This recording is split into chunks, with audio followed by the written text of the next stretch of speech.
Vivemos em um mundo onde a onda de terror e desastres tentam roubar a nossa paz, onde o mal sempre está tentando prevalecer.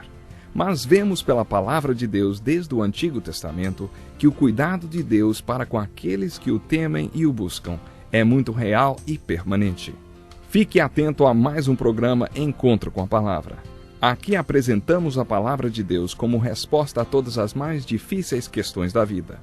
Agora com você, Pastor Edson Bruno.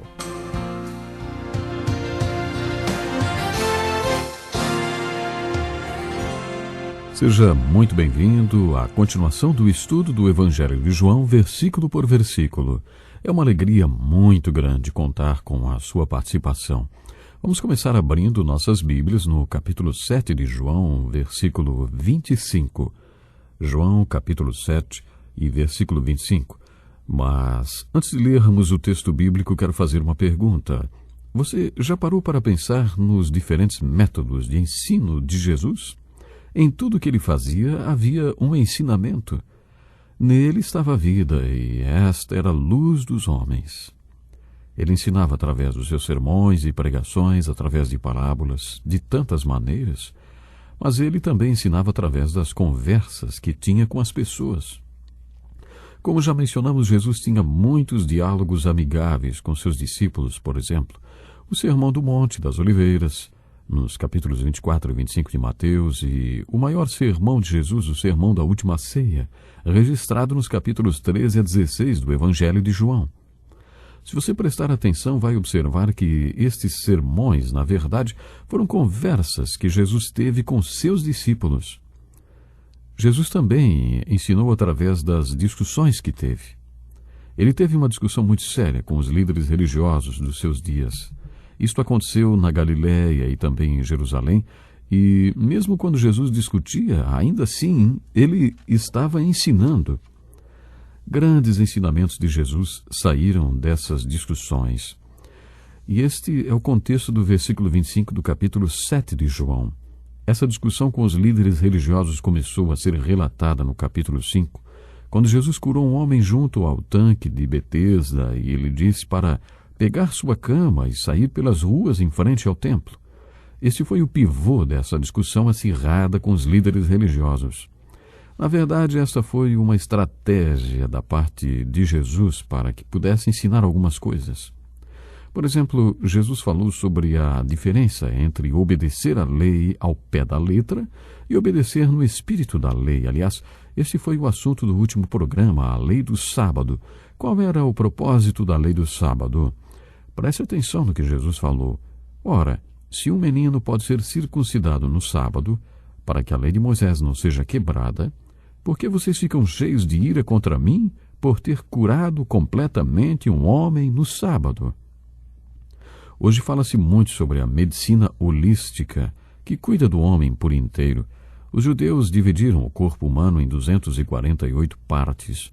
Jesus argumentou que tinha curado todas as 248 partes do homem do tanque de Betesda. E se eles quebravam a lei do sábado por causa de um cerimonial envolvendo apenas uma parte do corpo, por que o censuravam por ter curado as 248 partes de um homem no sábado? Jesus usou esta discussão com os líderes religiosos para transmitir o seu ensino. E a partir daí daremos continuidade ao nosso estudo a partir do versículo 25 até o versículo 32 do capítulo 7. Acompanhe comigo a leitura do texto. Diz assim: Então alguns habitantes de Jerusalém começaram a perguntar: Não é este o homem que estão procurando matar? Aqui está ele, falando publicamente, e não lhe dizem uma palavra.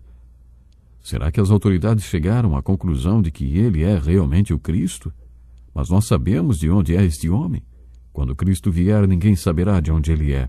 Enquanto ensinava no pátio do templo, Jesus exclamou: Sim, vocês me conhecem e sabem de onde sou. Eu não estou aqui por mim mesmo, mas aquele que me enviou é verdadeiro. Vocês não o conhecem, mas eu o conheço porque venho da parte dele e ele me enviou. Então tentaram prendê-lo, mas ninguém lhe pôs as mãos porque a sua hora ainda não havia chegado.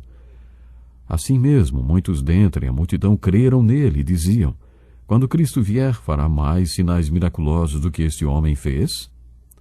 Os fariseus ouviram a multidão falando essas coisas a respeito dele.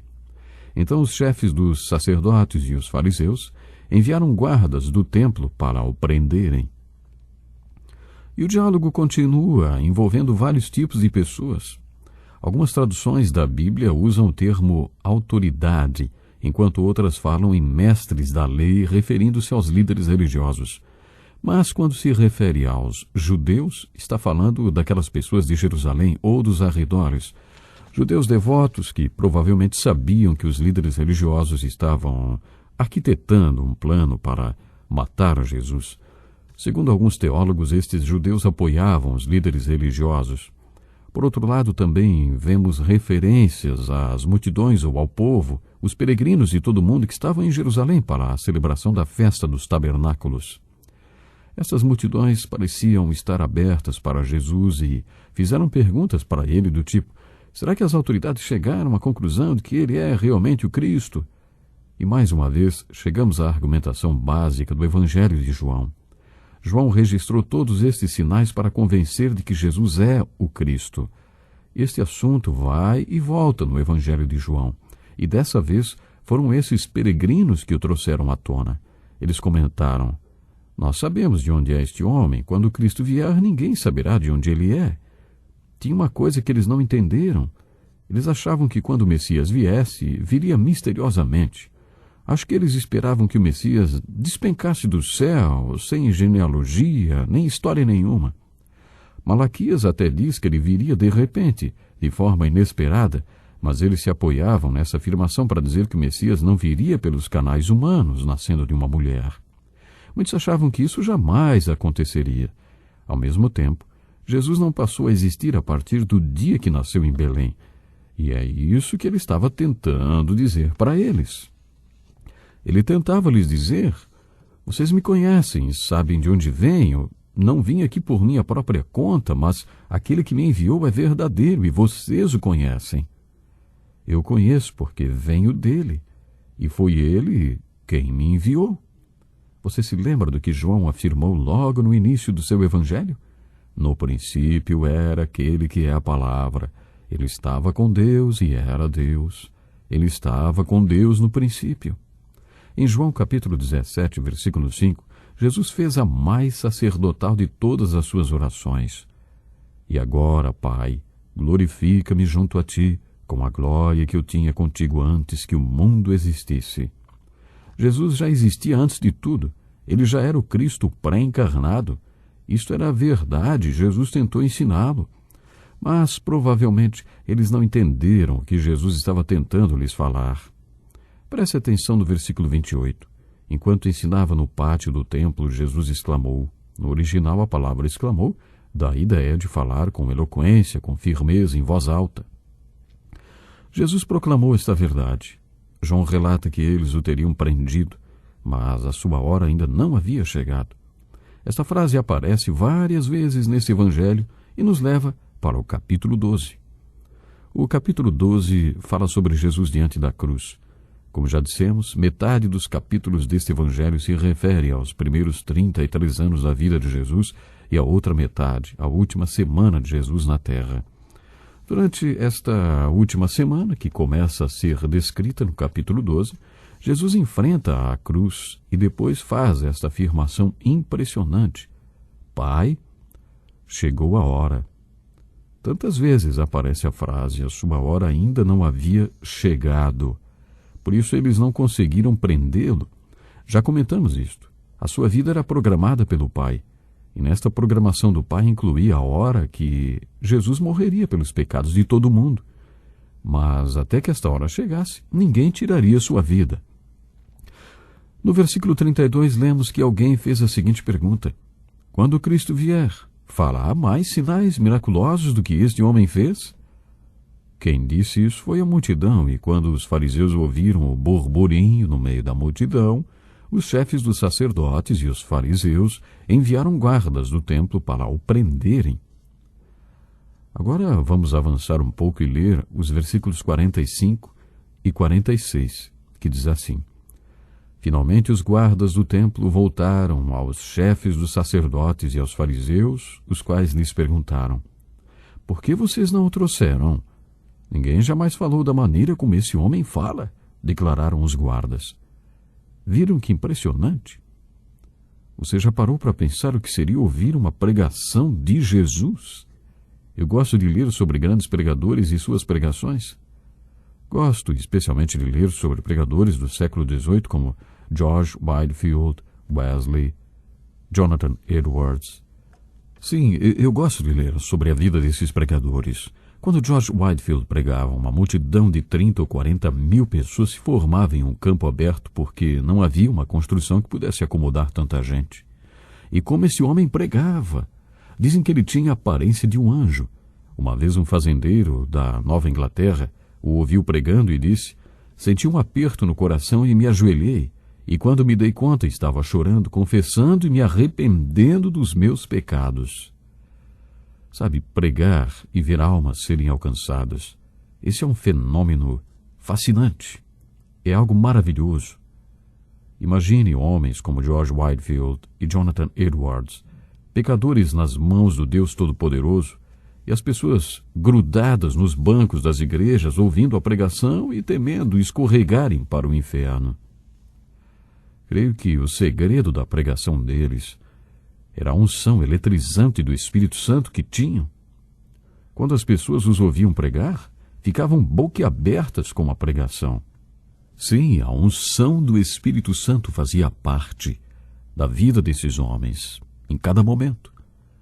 Quando um homem é ungido pelo poder do Espírito Santo, ele abre a boca para pregar e as pessoas abrem o coração para Deus.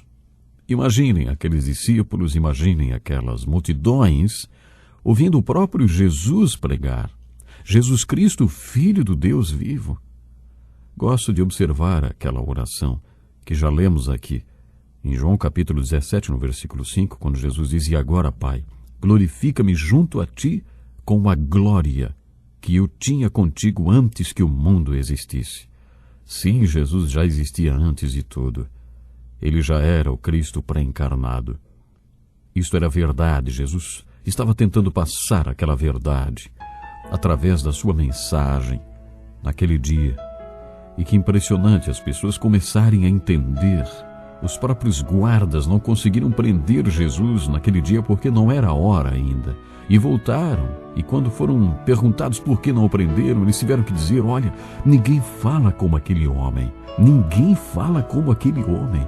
Claro, eles estavam ouvindo o próprio Jesus Cristo. Que possamos também ter essa unção do Mestre. E olha que podemos. Vamos ficando por aqui. Deus lhe abençoe. Até o próximo programa.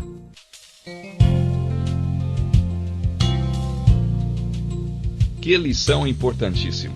Obrigado, Pastor Edson Bruno. Prezado ouvinte, coloque em prática o que você ouviu aqui. Sem dúvida, sua vida será grandemente abençoada. Este é um estudo escrito pelo Dr. Dick Woodward, na voz do Pastor Edson Bruno. Escreva-nos e solicite o material. Nosso endereço é Encontro com a Palavra, Caixa Postal 2011, CEP 89201-970, Joinville, Santa Catarina.